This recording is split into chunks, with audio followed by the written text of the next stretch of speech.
a stumble out of the break. You guys have now had these three games, not only wins over in these last 3 games, but wins where you seem to really play well and get back to the style of play that you've wanted. What's been the key to the turnaround over that stretch?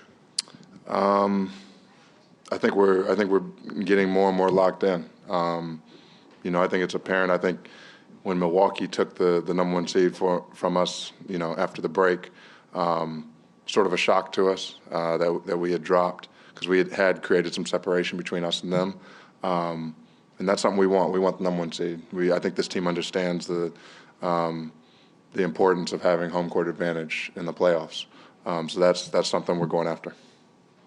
If you don't get it, is that going to be kind of like a harsh lesson for you guys? No, if we don't get it, regardless, you got to play basketball. Regardless, you're going to get people's best game, and regardless, you're going to have to go through teams like Milwaukee. So we're going to be prepared regardless.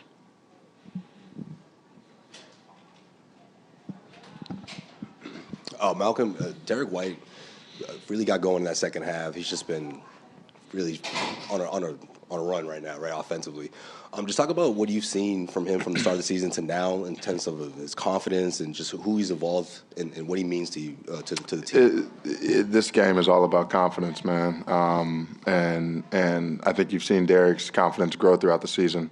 And now he's playing at an all-time high. He's playing at a super high level, shooting the ball with confidence, playing with so much fluidity. He's one of those guys out there that makes the game easier for everybody because he knows how to play. He has a great feel.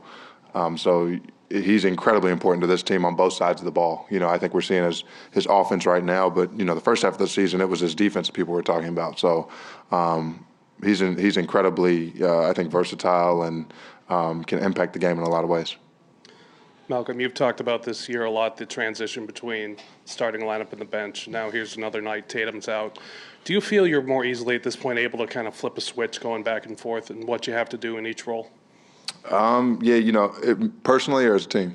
Personally. I think I'm at a point in my career, maturity-wise, I understand my role, and I understand when my role changes, and I'm willing to embrace that, whether my role is going to be smaller or bigger that night.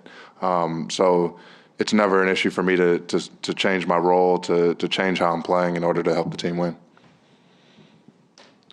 First, how did you feel physically out there tonight, coming off the injury? I felt good. I felt totally fine, 100%. And Jaylen's 41 for him tonight. I think he was 16 of 19 from 2-point range. As far as you've seen, obviously, a lot of players in this league, but just his ability to get to where he wants to go from either the mid-range or the hoop right now, how much has that just improved over time to get it, and how high of a level is he at there now? Super high level. He's the best shooting guard in the league. He'll be all NBA. He'll make one of the teams this year. And, his game really speaks for himself. When JT's out, he's the number 1 option, and he's showing that he can be that. So, he's put in the work. He's evolved since we came to the league together. He's involved in taking giant steps forward every year. And he's playing at an extremely high level. Thank you, Malcolm. Yep, thank you.